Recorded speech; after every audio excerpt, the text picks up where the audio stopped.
ಎಲ್ಲರಿಗೂ ಇಷ್ಟವಾಗುವ ಗುಜ್ಜೆ ಸಾಂಬಾರ್ ಮತ್ತು ಗುಜ್ಜೆ ಪಲ್ಯವನ್ನು ಮಾಡಿಕೊಳ್ಳುವ ಬನ್ನಿ.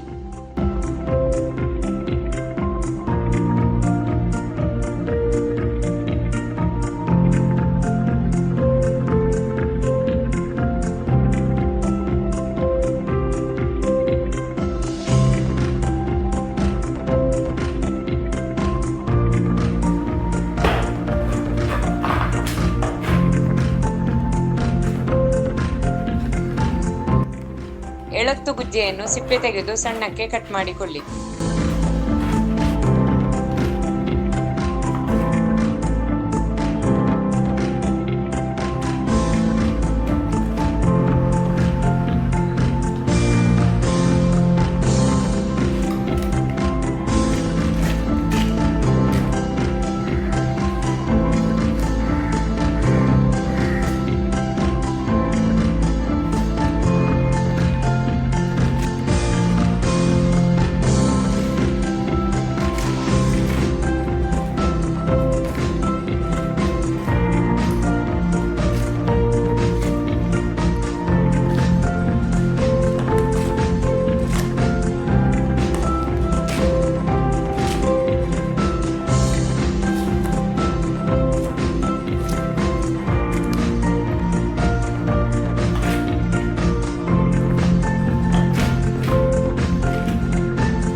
ಕಟ್ ಮಾಡಿದ ಹೋಳನ್ನು ಒಂದು ಮಣ್ಣಿನ ಮಡಿಕೆಗೆ ಹಾಕಿ ಅರಸಿನ ಚೂರು, ರುಚಿಗೆ ಉಪ್ಪು, ಬೆಲ್ಲ ಚೂರು ಮತ್ತೆ ಬೇಯಿಸಲಿಕ್ಕೆ ಬೇಕಾದಷ್ಟು ನೀರು ಹಾಕಿ 10 ರಿಂದ 15 ನಿಮಿಷ ಬೇಯಿಸಿಕೊಳ್ಳಿ.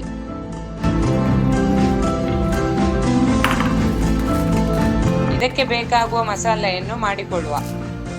ಒಂದು ಮಿಕ್ಸಿ ಜಾರಿಗೆ 1 ಬೌಲ್ ಆಗುವಷ್ಟು ತೆಂಗಿನ ತುರಿ, ಕೆಂಪು ಒಣಮೆಣಸು 6, ಅರ್ಧ ಚಮಚ ಜೀರಿಗೆ, 2 ಚಮಚ ಕೊತ್ತಂಬರಿ ಬೀಜ, ರುಚಿಗೆ ಹುಣಸೆ ಹುಳಿ ಹಾಕಿಕೊಂಡು ಕಡಿಯಲಿಕ್ಕೆ ಬೇಕಾಗುವಷ್ಟು ನೀರು ಹಾಕಿ ರುಬ್ಬಿಕೊಳ್ಳಿ.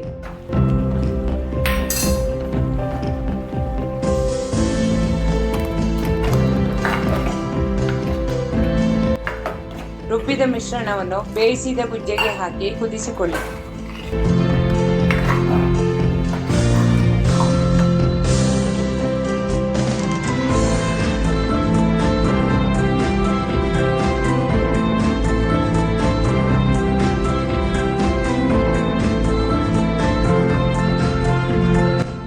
ಕೊನೆಗೆ ತುಪ್ಪದಲ್ಲಿ ಸಾಸಿವೆ, ಕರಿಬೇವು, ಕೆಂಪು ಒಣಮೆಣಸು ಒಗ್ಗರಣೆ ಹಾಕಿಕೊಳ್ಳಿ. ಹಸಿ ಮಸಾಲೆಯಲ್ಲಿ ಮಾಡಿದ್ದ ಗುಜ್ಜೆಯ ಈ ಸಾಂಬಾರ್ ರೆಡಿಯಾಯಿತು. ಈ ತರ ಹಸಿ ಮಸಾಲೆಯಲ್ಲಿ ಮಾಡುವುದರಿಂದ ಗುಜ್ಜೆಯ ನಿಜವಾದ ರುಚಿ ಸಿಗ್ತದೆ. ನೀವು ಒಮ್ಮೆ ಟ್ರೈ ಮಾಡಿ ನೋಡಿ.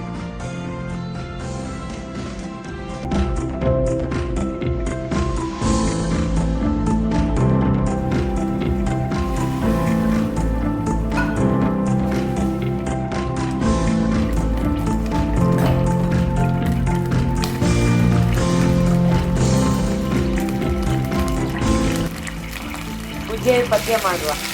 ಒಂದು ಬಾಣಲೆಗೆ ತೆಂಗಿನ ಎಣ್ಣೆ 4 ರಿಂದ 5 ಚಮಚ ಹಾಕಿ 1 ಚಮಚ ಸಾಸಿವೆ, ಅರ್ಧ ಚಮಚ ಉದ್ದಿನಬೇಳೆ, 2 ಹಸಿಮೆಣಸು, ಸ್ವಲ್ಪ ಕರಿಬೇವು ಹಾಕಿ ಚೆನ್ನಾಗಿ ಫ್ರೈ ಮಾಡಿಕೊಳ್ಳಿ.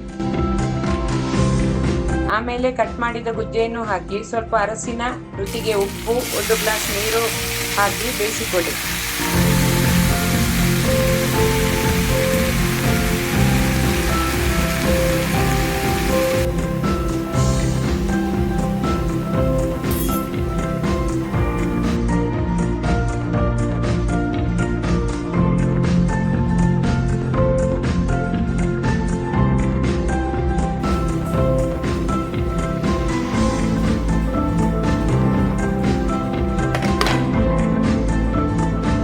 ಇದಕ್ಕೆ ಬೇಕಾದ ಮಸಾಲೆಯನ್ನು ಮಾಡಿಕೊಡುವ.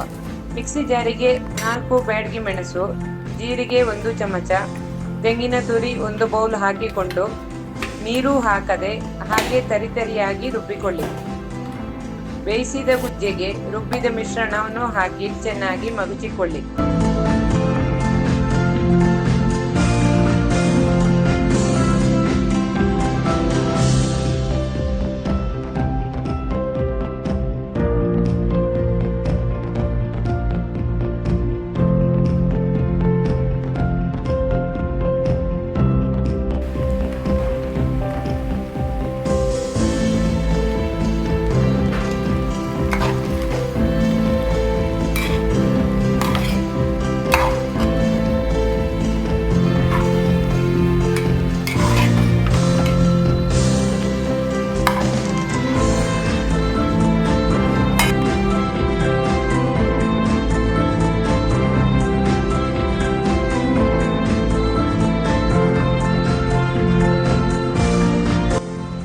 ರುಚಿ ರುಚಿಯಾದ ಹಲಸಿನ ಗುಜ್ಜೆಯ ಪಲ್ಯ ರೆಡಿ ಆಯಿತು.